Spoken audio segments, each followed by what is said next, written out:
Let's talk about that. Let's bring in our legal analyst guest this hour. He's a criminal defense attorney and a former prosecutor. John Day is with us. John, good morning to you. All right, so I want to talk about both of these things, the type of trial we've got here and the type of the defendant here. So starting with the type of trial, the fact that he has not chosen to pick a jury on these facts, I don't know what to say. Your thoughts on how this is going to turn out for him? Well, good morning, Julie. Thank you for having me. Look, a couple things are going on here. First of all, the reason you might want a bench trial in the state of Georgia in a case like this is that you're hoping that a judge, rather than a jury, might find this defendant the equivalent of not guilty by reason of insanity. Remember, the judge has already ruled him competent to stand trial, but that's a very different situation. That just means he's competent to sit in trial and understand what's going on. If the defense is we want to get an acquittal by reason of not guilty by reason of insanity, it's much more likely that a judge would understand the law and apply the facts of this case to the law rather than a jury. So strategically, if that's where you're going, that's why you might be wanting to do this in this incredibly tragic case. And whether he takes the stand, in fact, that would there's an argument that would bolster his case for not guilty by reason of insanity, because if a judge can hear him under questioning, can listen to his testimony rather than a jury, it's more likely a judge would find in favor of the defense if that's where this is going. So our understanding, John, maybe this will change your opinion, is that that we don't have a not guilty by reason of insanity plea here with this guy, that he's being defended on innocence grounds. Does that change anything for you? Well, it's the principle that applies. It's the idea that the judge would be making the decision, and the judge would be the one who at least would be able to, if there's any flaws in the prosecution, if there's anything that wouldn't rise to the level of beyond a reasonable doubt, it's the same principle that applies in a case where you're trying to get, in other jurisdictions, for example, where you're trying to get not guilty by reason of insanity.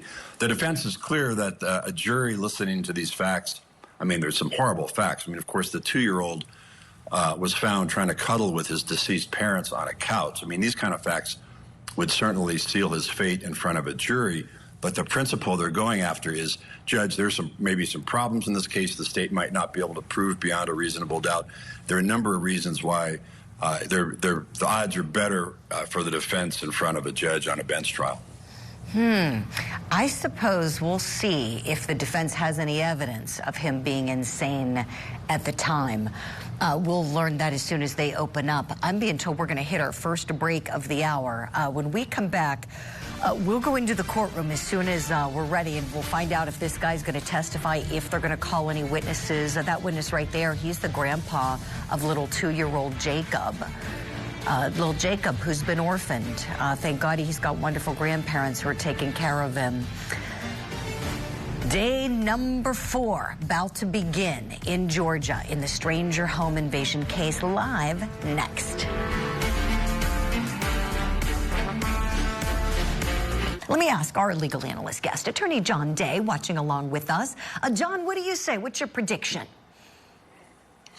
Well, I think I agree with you. It's likely that he's going to take the stand, given that the opening statement gives us a roadmap of where they're going.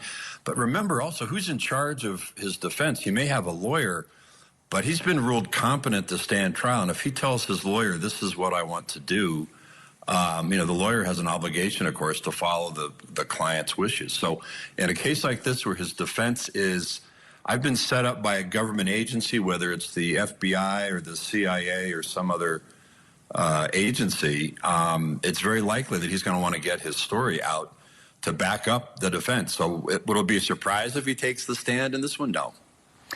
Yeah, I think this guy isn't going to be able to help himself. I think that he just wants to testify. The way I look at this trial, quite frankly, I think it's absurd that he has gone to trial on these facts and that he's gone before a judge on the facts. And I think that he just cannot help himself. I see this as a slow plea. Is what I see. I think he's going to get up there, and I think there's going to be some kind of crazy story that he concocts. He even said at one point, John, I'm sure you remember this, when he was in that interrogation room talking about what occurred. He says, I don't have hate in my body. I have love in my body. So we'll see how that flies. Tell me, what's it like when you're a defense attorney and you have a client who shouldn't get up there but insists on getting up there? Well, you know, at the end of the day, it is the client's decision. And of course, if you're the attorney, you want to make as much of a record as you can that you've advised this person that this is not in their best interest. But again, the final analysis, if the defendant wants to get up and take the stand, it is his or her decision. The judge will often engage in a long discussion to establish that the person knows what they're doing. Of course, a lot of the time, most of the time, it's not helpful. Most of the time, it sinks a defendant. There are very few occasions, and that might be a self-defense situation, of course, which this is not. But there are very few occasions when a defendant taking the stand can help himself or herself, and that's why defense lawyers are always reluctant to let that happen. But it is the client's decision. It's the defendant's decision. He may have a message he wants to get across, and this is going to be his one chance to do it to a judge and not to a jury. Yeah, you're just going to cringe and hope for the best with your counsel.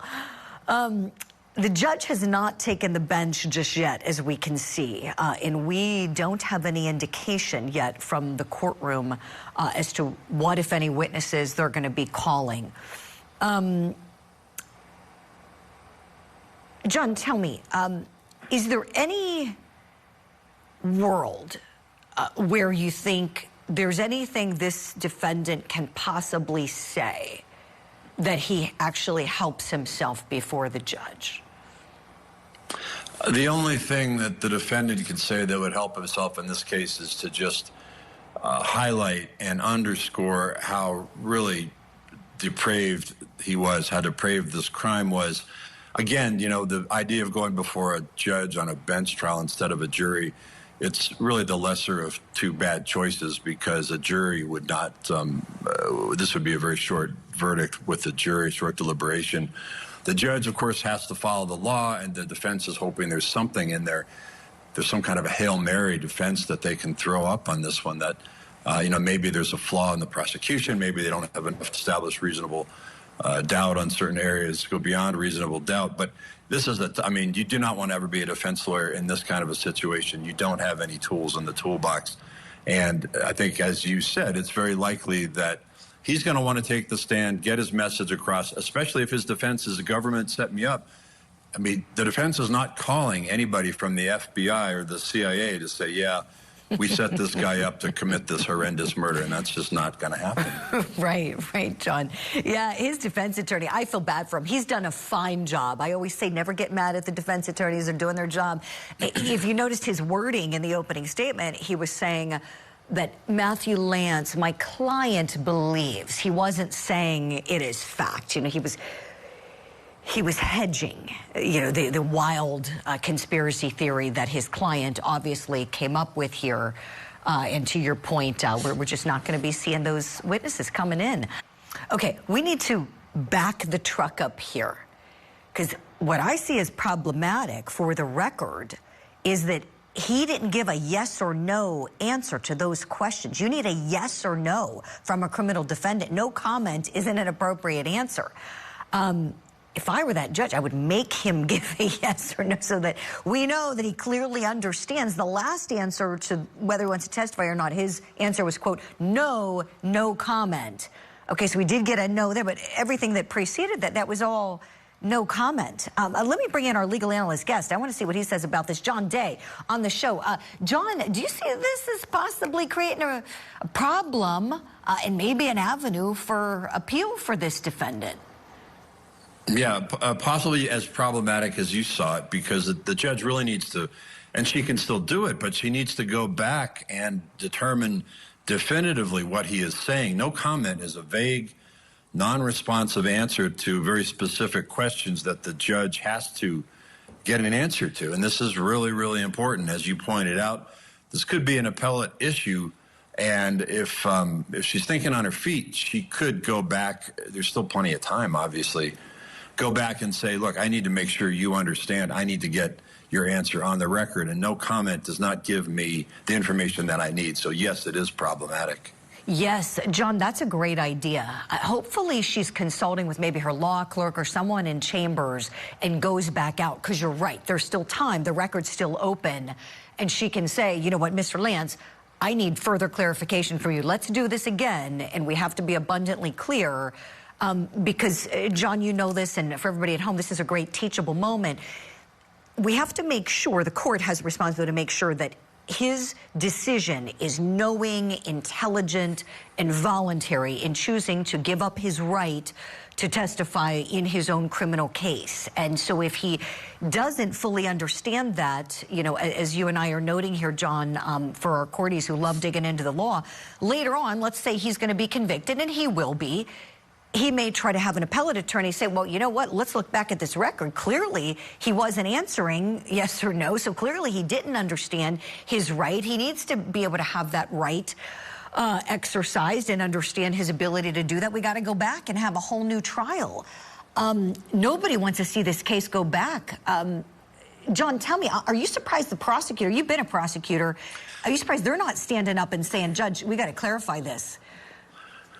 Yeah, I was thinking that same thing as you were talking about it. I think the role of the prosecutor is to stand up and say, hey, can we approach, here's an issue for us. We need to make sure this gets on the record.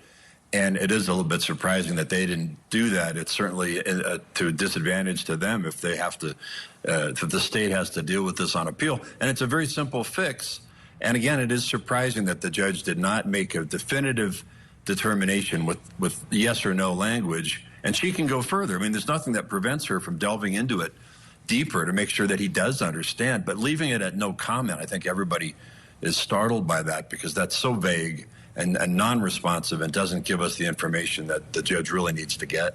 Definitely, John. Well said. And you know this, different advocates in the courtroom are going to do different things. So his advocate right there, of course, he's not going to draw attention to that. His job is, you know, potentially create an issue for his client, you know, to get another bite at the apple. So he's not going to say it to the judge. But the prosecutors need to be on the ball here and make sure they flag it for the judge. They don't want this case coming back to their office. They've done a great job trying it. They're well on their way to a conviction. But if they got to do it again, oh my, that's just going to put the family through so much heartache. John Day, thank you so much for weighing in. Here's what we're going to do. We're going to hit a break. When we come back, we'll go back into this case in Georgia, the home invasion murder trial. And also we got the Holly Bobo case cropping back up again. Convicted killer Zach Adams. There he is in the witness box. Wants a new trial. What? That's coming up too.